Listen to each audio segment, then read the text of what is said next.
Hello, everyone. Welcome to another episode of The Good, Bad, and Ugly of Business. I am your host, Katrin Becker.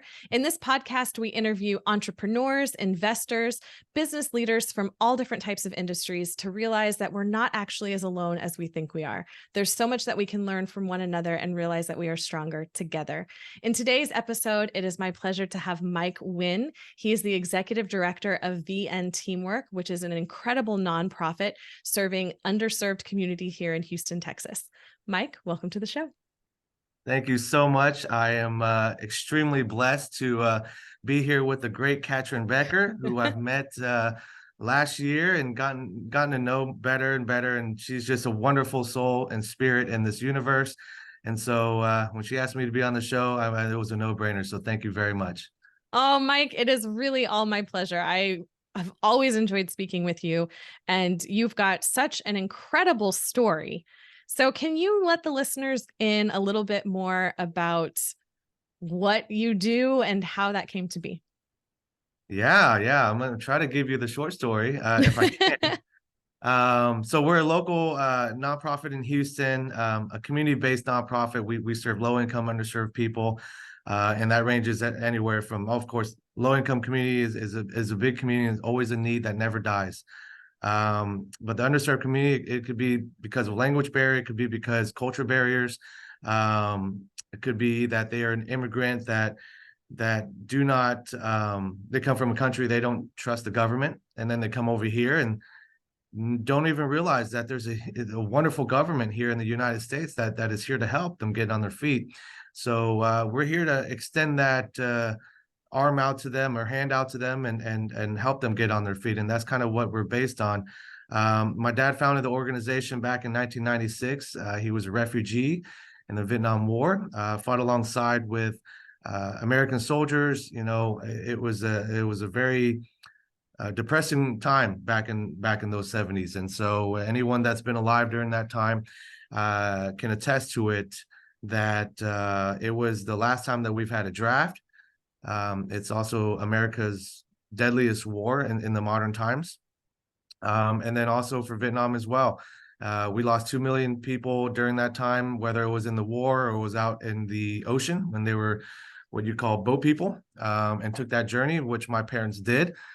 And American soldiers, I think it was 57,000 casualties. And so it was a very depressing time. I always say that we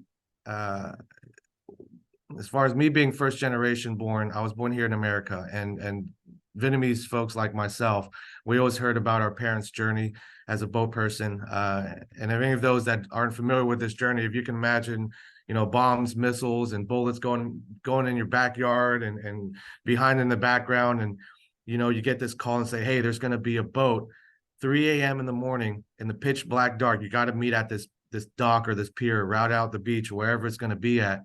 And then you got to get there. And, and sometimes they'll say, hey, we can only fit 3 out of your 6 people in your family. And then your family has to decide who gets to go on this, right?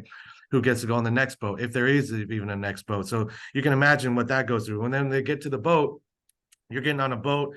It could be a boat for 100 people, but about 100 people, but they're trying to stack 200 people on there.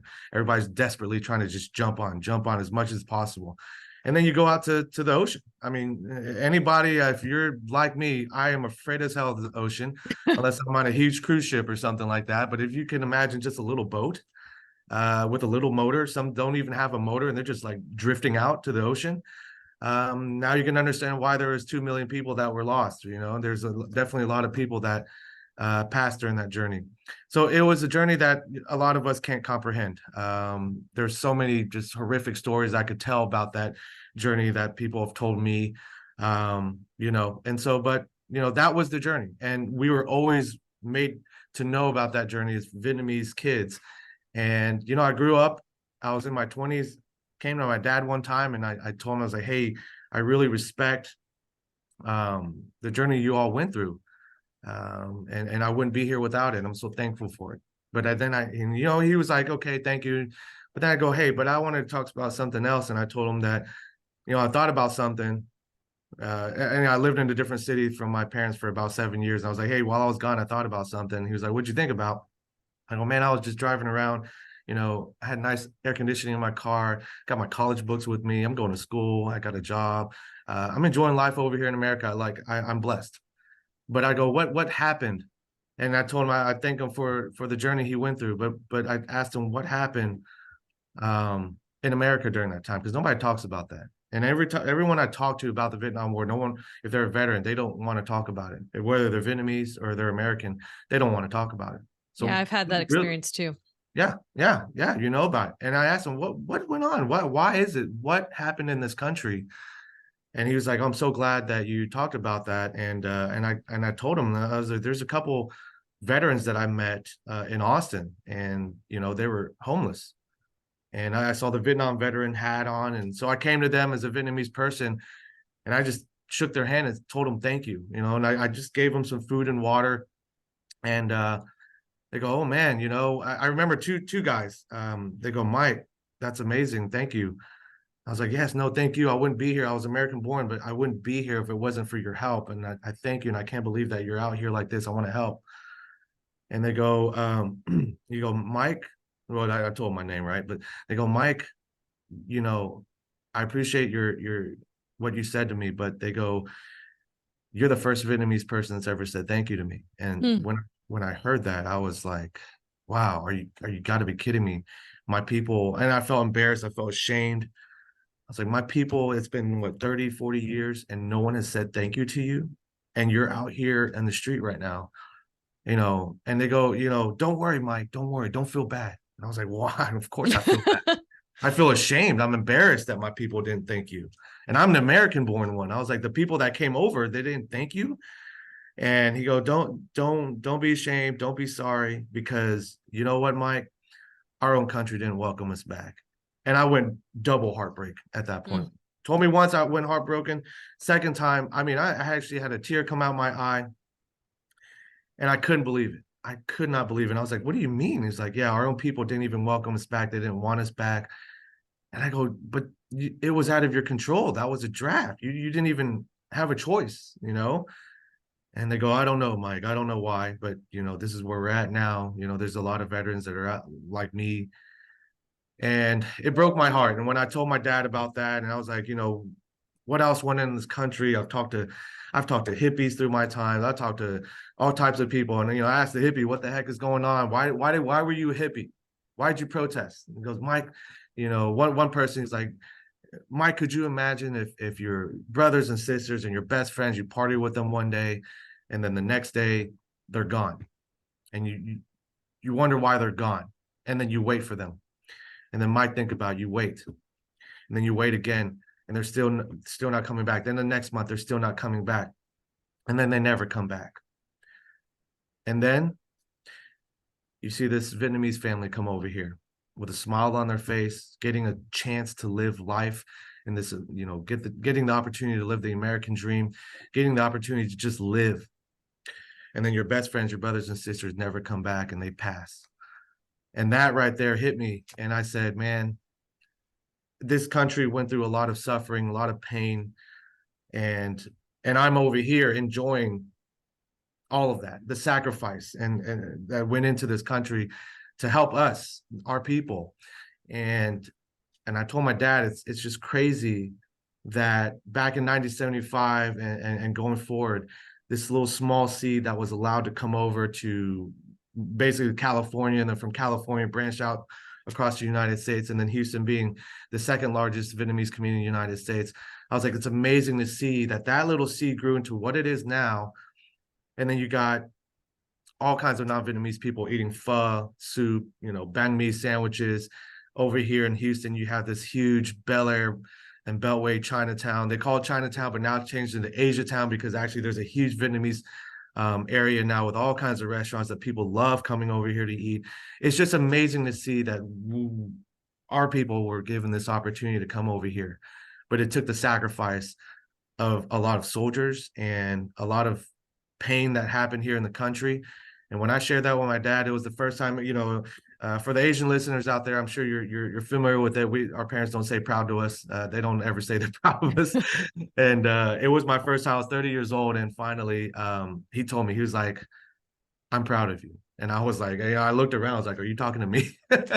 But he was proud of me, and he was proud that I thought about that on my own. And I was like shocked. And I go, well, thank you. I really appreciate you saying that. I've been probably waiting my whole life to hear you say that. And he goes, no, you don't know how proud I am, because that's why you're here. That's why you are going to come and take over this nonprofit. And it's not just to help me retire because I'm getting old.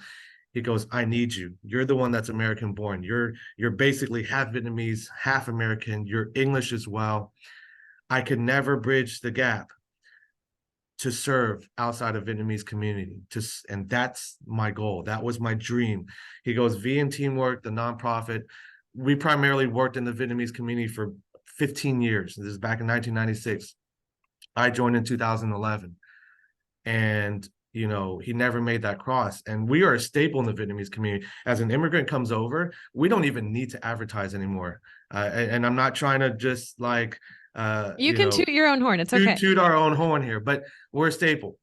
People will always come to us. People will always hear us on the Vietnamese radio stations and TV stations. And as long as we have our name behind it, they trust it and they come, and they will. I mean, we can say a small paragraph on the radio, and before the paragraph is over, our phones are ringing already. It's amazing the following we have in the Vietnamese community, and he built all of that. And I've always remembered that as a teenager. I was like, man, you're so great, like it's crazy. And I call him the Vietnamese Martin Luther King. He led a march here in Houston of 15,000 people, Vietnamese people, when the communist regime came over to visit, I think, Bush Sr. Way back in the 80s. And so I remember all of that, and as a kid, and I told him how great he was, and he was like, no, it's not about me being great. It was about building, and it's not about building the Vietnamese community to be strong and have a presence here in America. That's not what it's about. And I was like, oh, well, what is it about? He was like, we did that. What we do here at VNT, and what we do with the Vietnamese community, get them on their feet. That's phase one. And he told me I had a second phase of this, and that was my dream. And I was like, well, what's the second phase? He said, I need you to bridge the gap so we can now serve outside of Vietnamese community. We want to serve all of America. And then that's our way to say thank you for why we're here. And man, that hit me deep. I have to interject because yeah, go. I feel like all the listeners, they know exactly why I asked you to be a guest. I mean, your heart and soul shines so brightly. And the passion in which you speak and communicate is really something amazing. And I am just so glad as a human to know you, and to know there's people like you out there, that you even thought to go and say something to those homeless people. Most people try to talk to make eye contact with homeless people. That we just say, oh, we're going to completely ignore this ugly thing that we don't want to address and look at. And you look it straight in the face, you walk over and you shake its hand. Yeah. And that's commendable. And it's making me teary. I'm just like so filled with emotion right now. Oh my gosh. You're making me get emotional.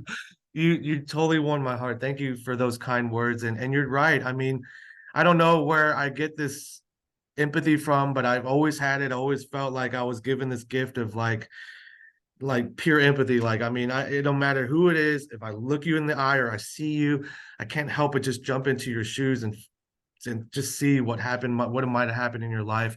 And when I see homeless people, and I teach my kids this all the time, they're human beings, and you don't know why they're homeless, and even when you see the wackiest homeless people that just like talk to themselves, and they have this whole movie scene by themselves on the side of the street. Something happened to get them there. They're still human beings. When they were born into this world, I have this true belief that when you're born into this world, you're not born with any hatred or any major problems, personality wise, right? And the rest of it is being taught by either the family, the parents, or society. And when people get in this rut, they're still human beings, and I treat them.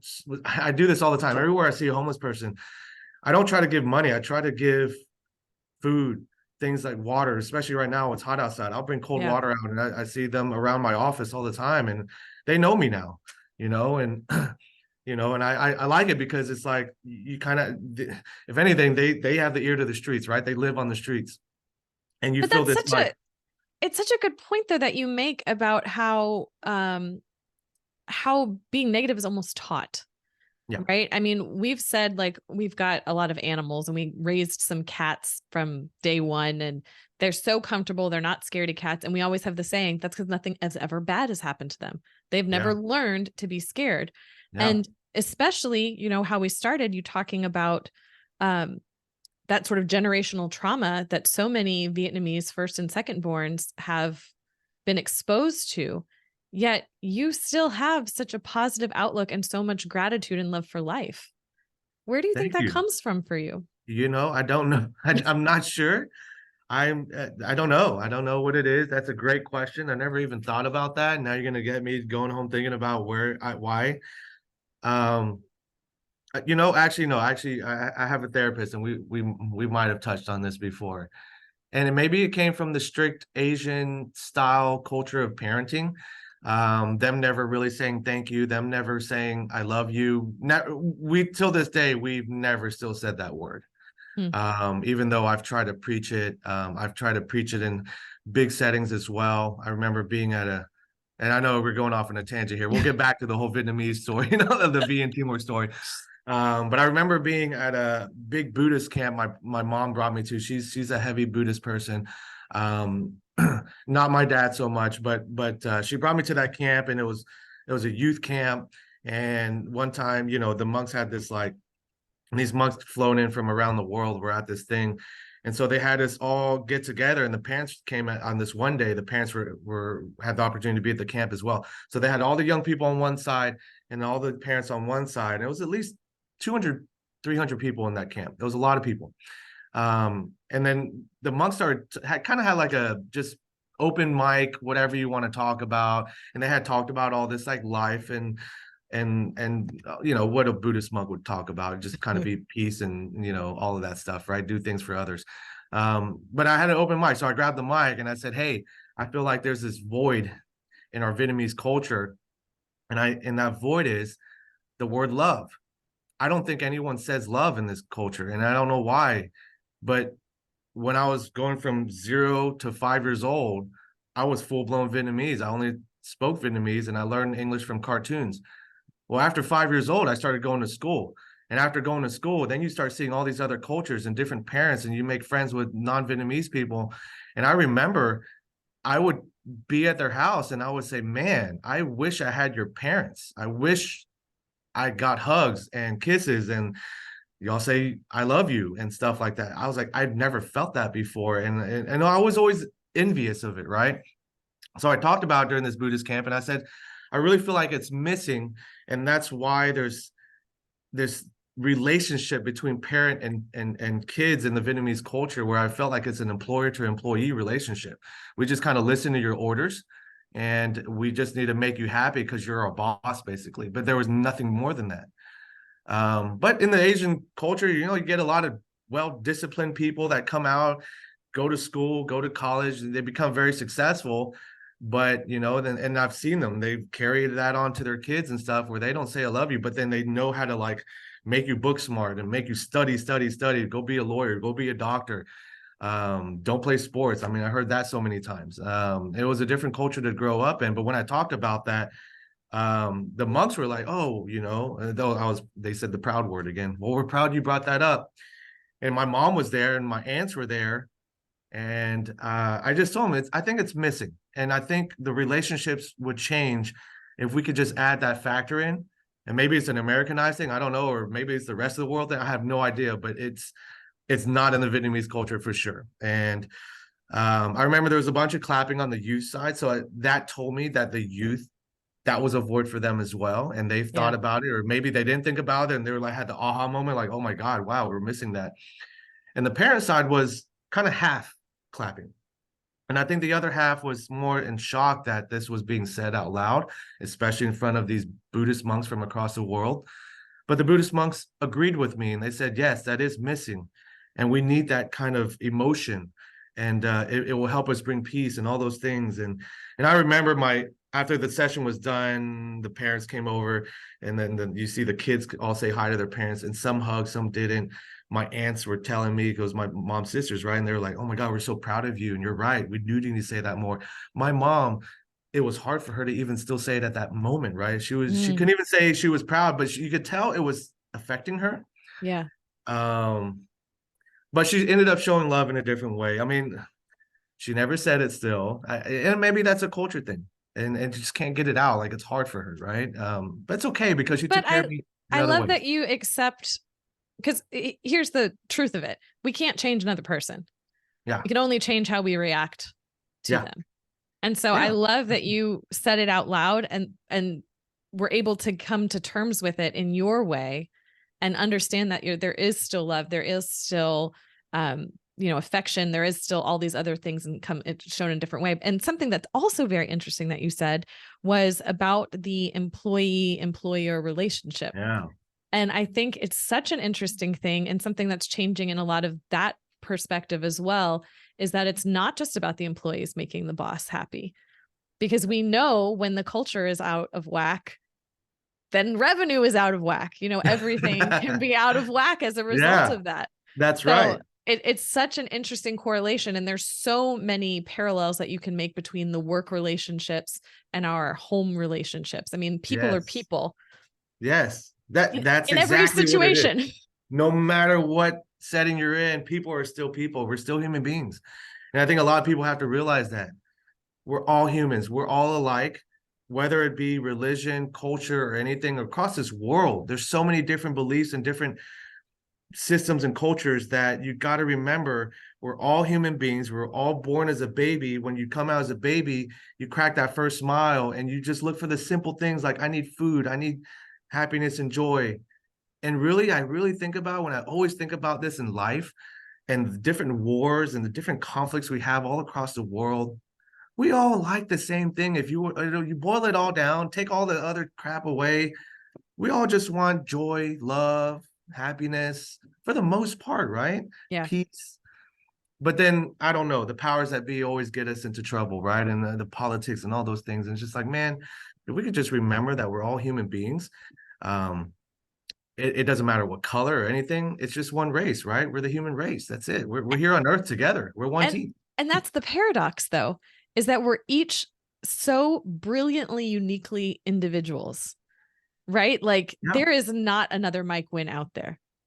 You are the one, right? There Okay. might be What's people that? that share similarities with you, but no one has the exact alchemy that makes you you. Well, Because I thank you. I love to look at the parts of us that are so unique and beautiful, but then also the collective of how much we are all in this together. And it's quite a paradox.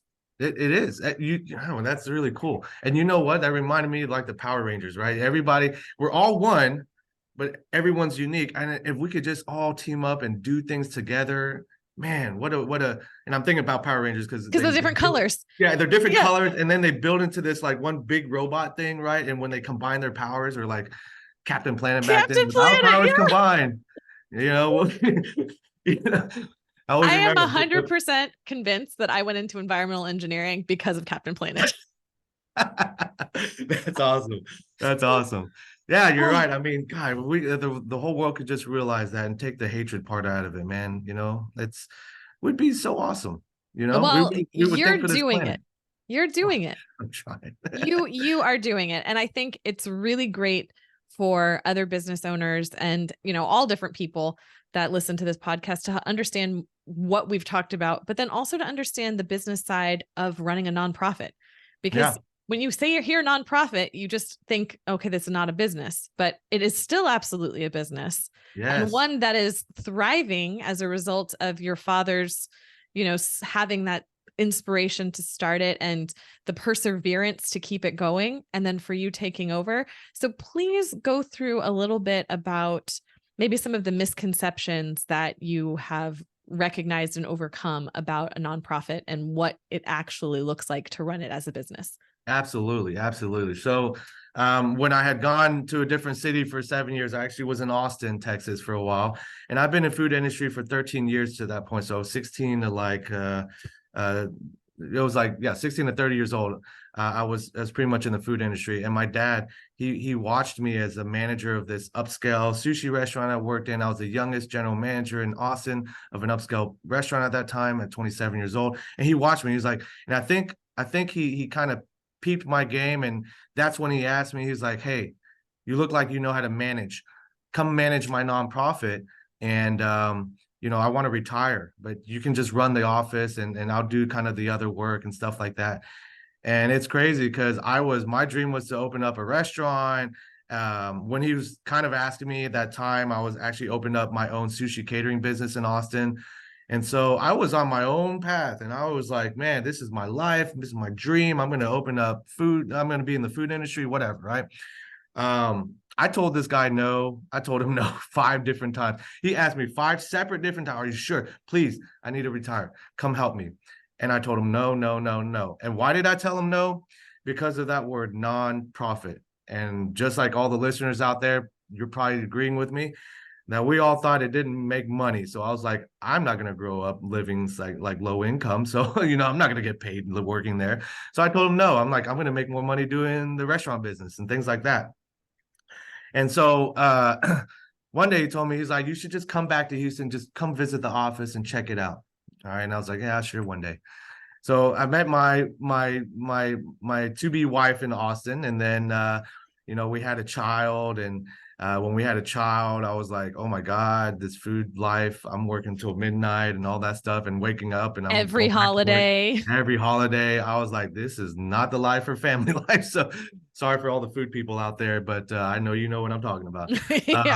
Yeah. It's so I was like, I talked to my wife and I was like, man, that would be nice to kind of see other holidays other than just Christmas Day, or just Thanksgiving Day. I would love to have July 4th off and all those days, or just have the weekend off. That would be great because I never had a weekend off since I was 16 years old. That was life for me. My Days husband off. was a chef and my father was a chef. Oh, so yeah, days off would Yes. be like weird. It'll be like on a Tuesday. It'll be Yeah, like yeah. one. Yeah, like Tuesday, Wednesday. Yeah, Yeah. that's what it was. That was life, and then you go out and you think you're gonna have a fun day when you're off, but yeah, no one's out there in the streets because everyone's working. You're by yourself at the grocery store.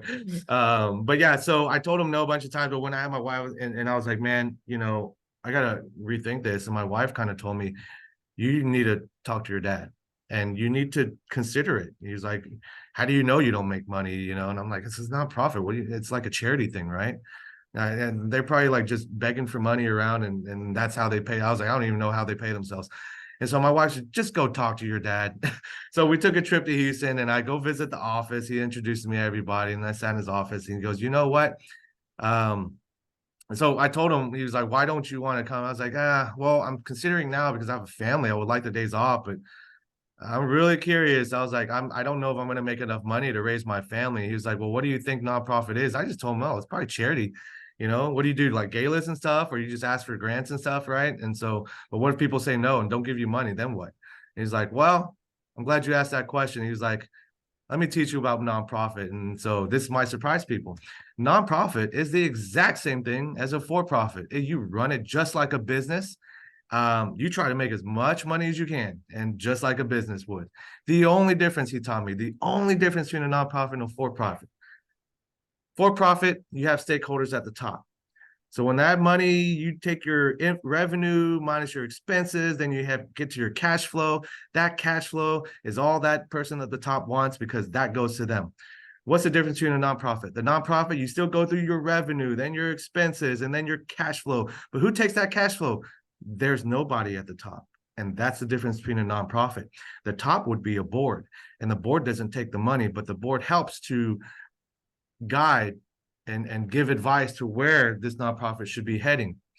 So I was like, okay, so where the heck does the money go? And what kind of money are you talking about here? And, at that time when I joined, we do a lot of social service, kind of heading back to V and teamwork a little bit. We do a lot of social services for the community, like community events, training programs, health education, voter education. We also prepare taxes for free for the low-income community. So a lot of different services we give for free. So I'm like, where does this money come from? He says, well, yeah, you do ask for grants, and there's a lot of grants. And Sometimes you have a grant for 5,000, sometimes you have it for 100,000. It kind of varies, and you ask for a lot of different grants, and that's kind of what we were for 15 years. And he goes, but now we're in a new phase. Not only a new phase to serve America, but this is going to help us get into that second phase that he talked about. And he got into affordable housing, and so we build really nice, decent apartments for seniors and general population, but it's for the low income. And you would think that these, when I say affordable housing, a lot of people think projects and rundown, dilapidated housing. It's not. It's really decent, nice apartments that any of us, you and I, would live in. When you see it, you're like, you would never even think it's affordable housing. You think it's just a regular apartment. But when you come in, yes, you have to be low income to qualify based on whatever your income is for your household. And then that will also help determine what your rent amount will be, and it will always be lower than the market. Sometimes it gets as low as 30% of what the market rate would be. Most of the units will be in the 50 to 60% rate, but that's like half off of what a Yeah. market would be like, right? And you're living in a similar apartment. You might not have a granite countertop, or you might not have marble floors, but you got laminate flooring that looks like it, or countertops with kind of some of the cheaper materials that make it look like it's a granite countertop. And people are, now you're moving the low income into a nicer neighborhood and nicer schools. And the whole process of this is, our nonprofit, we satellite our services into those apartments. And it's about helping to break that low income cycle, showing the kids especially that it doesn't have to be that way, and there's more opportunities. You just have to kind of get out of some of those neighborhoods, right? Anyways, kind of coming back to this. Well, and Yeah, just to interject real quick there, I mean, the power of that is so incredible, because in a previous interview, the guest tonight, her name is Jen Colmeres, she and I discussed, is seeing believing or is believing seeing? And for so many people, they can only believe once they see it. Yes. Once they see that someone else has done it, then they can start to believe it. And then that becomes a really positive reinforcing wheel. So I think it's such a wonderful service for them to see and live and experience what's possible, because then they have the faith in themselves is instilled and renewed that it's possible. Yeah. Yes. Instead of seeing the same kids that have parents that are always gone at work or wherever, and then they just roam the streets and things like that. And just anybody, right? If you're just in a nicer neighborhood or a nicer setting, you tend to care about it a little bit more. You tend to maybe litter a little bit less, because you don't see that it's dirty out there, and you just care for your community just a little bit more, right? And that's the whole process of it. But it's crazy. I kind of lost my train. I was going to tell you something. Oh, sorry. Seeing is believing. Seeing is believing. That was, you hit something right there. It happens in the politics of affordable housing. Actually, as a developer, it's hard for us to go into neighborhoods, because you have to go into a little bit nicer neighborhoods to develop this type of housing. And that's the kind of the whole focus of, there's a little bit of federal help that comes from this, and they put the guidelines out. Well, part of the guidelines, you got to build these places in neighborhoods that typically don't really accept affordable housing, because when you say affordable housing, immediately people think projects, immediately people think crime, immediately people think people of color coming into these neighborhoods and schools and ruining the schools. Well, that's called NIMBY, by the way. Not in my backyard is what we refer to a lot in this industry. But until they see it, they don't believe it, because they don't know that this is not projects, right? So I present in so many different, whether it be a city hall and presenting in city council, or presenting in neighborhood meetings at elementary schools, and there's like 300 people there. They're just ready to pounce on you. I promise you. They're ready to just, and I've been in really horrible meetings, community meetings, where I could share such crazy stories where virtual tomatoes were being thrown at us, racial slurs were being thrown at us. The famous one in our industry is, don't bring those kids to our school. And they'll say Ouch. it on camera. Yeah. It's crazy. And it's just like, wow, this is real. People are still racist around here. It's like, oh my gosh.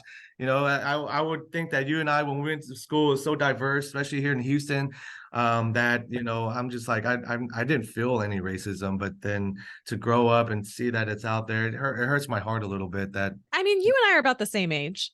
yeah, I don't remember you're probably younger. You look young. Why, thank you. But I'm pretty sure we're the same age. But I don't remember it at all being an issue growing up. Never was. And I think like, so my father had worked in restaurants, and he ended up moving into the airlines. And so he worked for a food service for the airlines. That was a little bit better hours than when he was working in restaurants. But the point being is we lived in a neighborhood with all of the different station managers from the different airlines. So like there was an Israeli family that lived next door, and a Mexican family, and a Black family, and, you know, all these different cultures. And so I just thought that was completely normal. Yeah. Like I Was, didn't realize how diverse and how until I moved to Colorado, and I was like, whoa, there's no Black people here. And it was a shock moving back to coming back to Houston on breaks. I was like, wow, like when you don't see it, you don't know. Yeah, you don't. And that's unfortunately, I mean, the rest of the country, and you have pockets where there's not as much color, right? So people aren't as used to it. Or maybe it's just a certain color in that neighborhood. So then they don't accept the other colors, right? And so I've always been told, like, when you travel the world, it helps eliminate ignorance. And I know ignorance is a ugly word, but it's honestly the best word, right? I mean, if you're not educated about the rest of what people go through, then you're easy to kind of hate on it and just kind of make fun of it, or like, oh, I don't need that here. And so it all applies to this, right? When people travel around, it's like, oh my God, like you said, you come back to Houston, it's like, oh my God, so colorful over here, so many people, and we all interact with each other like it's nothing, right? But yeah, when I talk about the NIMBYisms, it's just crazy to see that goes on. But kind of to bring this all back to the nonprofit versus for-profit, you know, when my dad started talking about that, and he's like, hey, you know, I just closed this deal. So our apartment is called Golden Bamboo Village. So we have Golden Bamboo Village 1, 2, and 3. So we already had one on the ground as a senior property for 60 units. It was kind of a rookie project. I mean, you can tell when you take a look at that one versus Bamboo 2 and 3. And it's a smaller project, but it helped to put V and Teamwork on the map for housing developers. And he goes, hey, we just closed on Bamboo 2, and we're going to start groundbreaking soon. And this is like before I even started my job.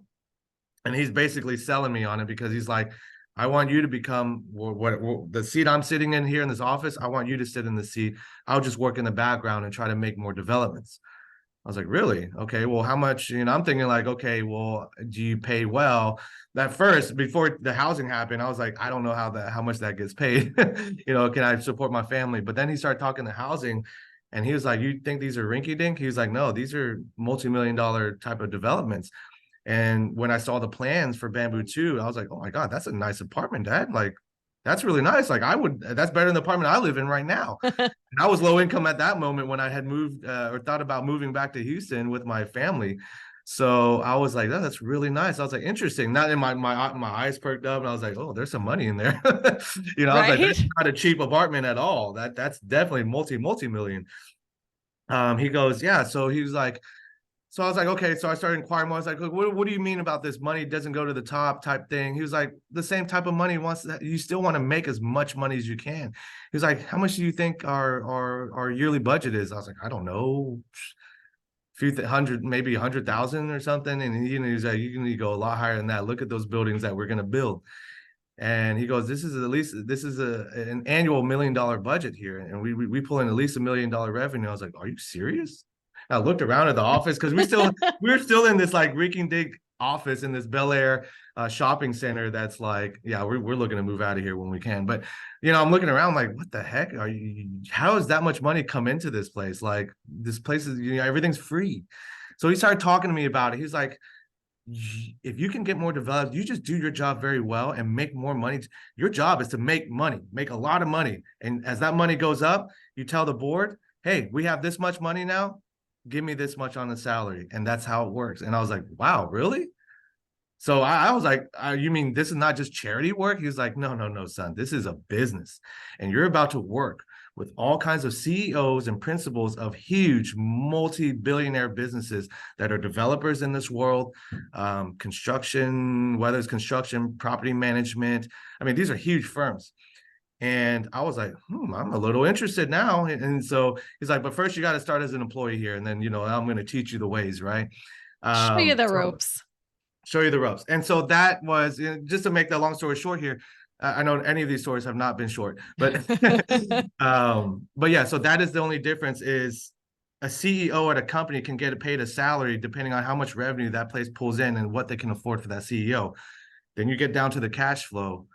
And then that cash flow goes to the top stakeholders, right? The people that take the profit. Well, those people that take the profit want to squeeze every single little dime out of it because they want that money. So they will control and say, oh, well, then the CEO needs to only make this much, right? Because we want to just take as much as we can. So they penny pinch everywhere else in every single budget line. Well, the nonprofit world, it's a little bit different. And I love it because it gives you freedom. And what exactly do I mean by that, right? Not all nonprofits can do this, by the way, because we just happen to be in a very blessed situation. A lot of nonprofits, they still deal with a lot of grants. And when you get a grant, John and Susan company or endowment wants to grant, I don't know, $200,000 to a nonprofit. And they say, well, we're not just giving you this money. We want something out of this. And what do we want? We want you to affect the community in XYZ way. Let's just take voter education, for instance. We want to see more voters come out in the minority community. So we want you to reach out to just the Vietnamese community. But we want numbers. We want numbers and blah, blah, blah, blah. We want reporting. And so that is what we call restricted grants. Restricted means that money solely goes to the making that program work, whatever, the voter education program. So it goes to paying some of the payroll, it goes to paying for supplies and all kinds of media, whatever it pays for. You got to report all that stuff. So it's restricted. Then out of that restricted grant, most likely you get an 8% or 12% that just goes, that is for the nonprofit. It's kind of like your profit, right? Sure. And of course, helping to pay payroll, that is also somewhat a profit as well, because you normally would be looking to pay the payroll anyways, right? So so it helps to have someone help pay the payroll. Anyways, so those are restricted grants, and then there's non-restricted grants. Now those are the beautiful ones, because that is just literally money. They'll just say, hey, this is for your operating. Just spend it how you want to spend it. You don't have to report anything back. Just keep doing what you're doing. We're happy to support you, because they've already seen what you've done. Yes, and know you have a track record and trust where it's going. Because in an endowment, a foundation, or whoever those managers are, that they might be the relationship manager, but they take your story and bring it up to the board of that endowment or foundation or whatever it is, and then those boards decide to where they might say, we have $100 million. How do we want to spend this in Houston or any other place around the nation? We want to grant it to the well, let's just say however X amount of organizations we want, and so they have a mission with that, right? And they have a scope of work with that. And some might say, well, hey, this organization's been doing this for 20 years. And then the founders or the people on the foundation might say, man, we just want to give money to support an amazing organization. So those things happen as well. And those are unrestricted. So then that's almost like free money. You can spend that however you want to spend it, right? So that's part of me trying to make the money. Then the blessed part about us is we have housing. Housing is unrestricted because I don't want to get too complicated how we get the funding for development, but once the development is done, that money comes to us, whatever the cash flow is unrestricted. We can spend it however we want. And the more money I make, the higher my salary can go, right? And so that made me happy because I can do better for my family, and I can now match up with like another CEO now of a different company. I'm basically a CEO. They don't call it CEO in nonprofit world, but I am a CEO. We're called executive directors, right? But the cool part is the freedom. Because I know no one at the top is penny pinching every single little cash flow, it's my decision. I can make that cash flow. As long as the cash flow is kind of in the positive and we're making money and we're adding it on to the next year. So basically, the money doesn't go to the top. As long as you spend that money back to the community, that makes you a 501c3. And that is what makes the nonprofit work. You make as much money as you can so you can funnel it back into the community in some type of way. At the same time, pay your organization to make it happen. So because of that freedom, I can manage to my dreams full extent. So when we get into business and management, you think about all the different jobs that you had, right? Everybody's had great managers. And what do you do with those great managers? You kind of take note of like, man, I really like the way they inspire me. I love the way they come in the morning and have certain meetings and whatever. I love the way they come and have this relationship with me, make me feel important. Those are things you kind of remember from a manager. But then everybody's had those horrible managers. Oh, I hate that manager. They're an a-hole, whatever. What is it that you don't like about those managers? Whether they're an a-hole, they don't ever give you time off. You ask for a time off and they gripe about it because they're just angry with their life, whatever it is, right? Or they just make it they're always looking over your shoulder. They're always looking over your shoulder. Yeah, micromanaging. They're just not fun. They don't have a great personality. So then I took note of all of that. And I've had so many different jobs. And so now I get to manage to my full extent and do whatever I want to do because now I'm the big top dog of the whole umbrella. I take all of that and I do exactly what I learned from the good managers and what I've learned from the bad managers. But the thing is, I have money to play with to do this. So I do things like company retreats where we go to Cancun. Last year, we went to Dominican Republic. I take them, my staff, and their families, and we do like a whole games out there. So we make it fun. I buy food for them all the time, and we have wonderful Vietnamese food all the time, every Friday almost. Or like, Can I come work for you?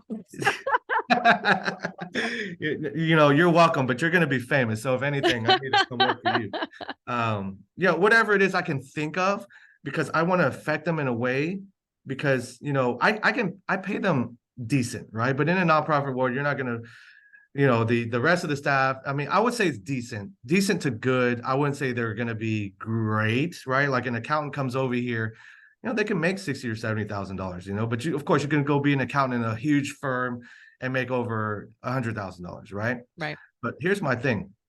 I have a senior accountant right now. She's wonderful. And she could go anywhere she wants. She could go to a big firm if she wanted to. But my thing is, for most employees out there, when you decide to go to a different job, why is it? Because you don't like your job, or it's because I don't get paid enough, right?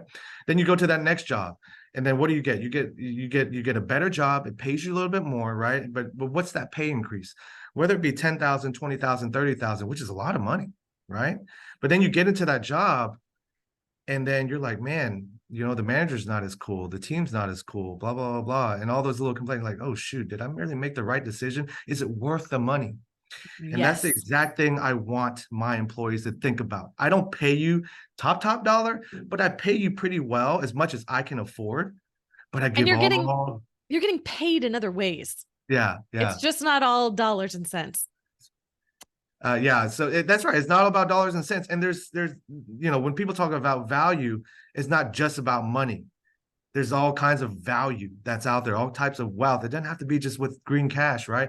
So I do all these other things for the employees, the retreats. When they ask me for time off, I mean, they're almost guaranteed the time off. I don't even look at don't tell my staff this. I hope they don't watch, but I don't even keep track of their PTO anymore. They ask me for off, I'm going to give them off because they dedicate their time to me, what they do for me. I don't really micromanage anymore. And, all those things, giving the food, they come up to me and they're like, hey, can we get some boba tea or something? I'm like, here, I just throw them the credit card. Go get it for the whole staff. Get them whatever they want, right? Because I know I have money to play with that doesn't affect my bottom line because I get paid my salary. I didn't affect anybody up top's bottom line because nobody else makes money from it. And to me, I'm still helping the community because these people help the community. So I got to help the people that help the community. So I gotta give them perks as well.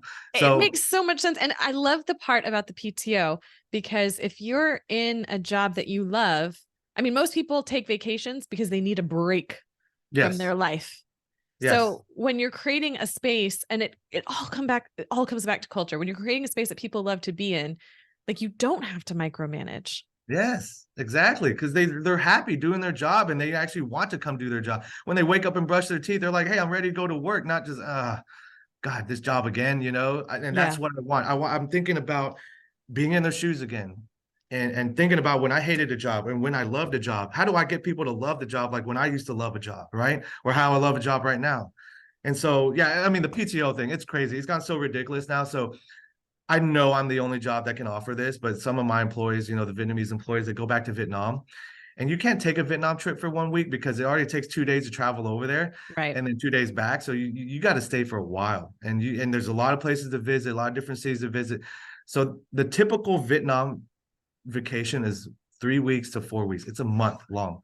Okay. And being that long, it's crazy because, like, everyone knows this. When you ask for a vacation, even with just 1 week or 2 week vacation, what does everybody go to? Okay, I gotta get ready. When do I tell my boss about this? When do I write this notice in? I gotta catch them in a good mood. And then you just sit there and you just wait and you're like, okay, I hope they say it. I hope they say it. And then when they say yes, then you go book your tickets and undo, oh yes, I get to go on a vacation.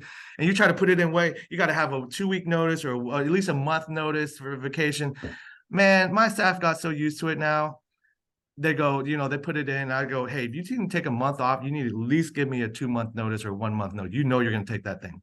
So they obey to it. They give me their 2 month notice, right? And they're like, hey, we would like to go to Vietnam, whatever it is. And I joke with them now because they know I'm going to say yes, and I'll be like, let me think about it. I don't know. We're going to be busy during that month, and then they get this cringe face, like, I'm like, why are you making that face? We already booked it. Yeah, we booked a ticket already. I'm like, how do you book a ticket before you ask, bro? But I laugh about it because I'm like, hey, this is that kind of job. And so to come back full circle, when people think about moving jobs because they want to make that extra $5 an hour or they want to make that extra 20, 30,000, will they miss what this is? Will they miss this environment, this culture of freedom and never feeling like this boss is over you? Because I really create a family mentality to this and we all work together. It's like a football team. If someone doesn't do their job right, then the whole play doesn't work. It's the same here, same mentality I use. And I want to keep everybody, as long as everyone's happy and doing their job and they wake up and they brush their teeth and want to come to work, that's all I can ask for. And after that, it's all gravy because they all just want to do their job, right? I am happy to say I am now 9 years in with 0 turnover. Oh, even through the gosh. pandemic. Yes, even through the pandemic. Well, Mike, drop. I mean, I think that is a beautiful point to end on. I know you have given us so much of your time, so much of your heart and soul in this, and I appreciate every single moment. Mike Nguyen, thank you so very much for being here. It was so fun. This is my first podcast, and man, I want to do more with you. I still have so much more to talk about. I have a whole, okay, part 2 coming because I have like a whole second list of things. I'm looking at the time and I'm like, oh my gosh, I got to wrap up, but there's so much more I want to say. So, I mean, we will come back. So folks, stay tuned. So for the listeners, thank you so much for being here. If you enjoyed content like this, please like and subscribe and share this with your audience. And we will see you next time. Thank you all so much. Thank you, everyone. Thank you, Katrin Becker. You're awesome.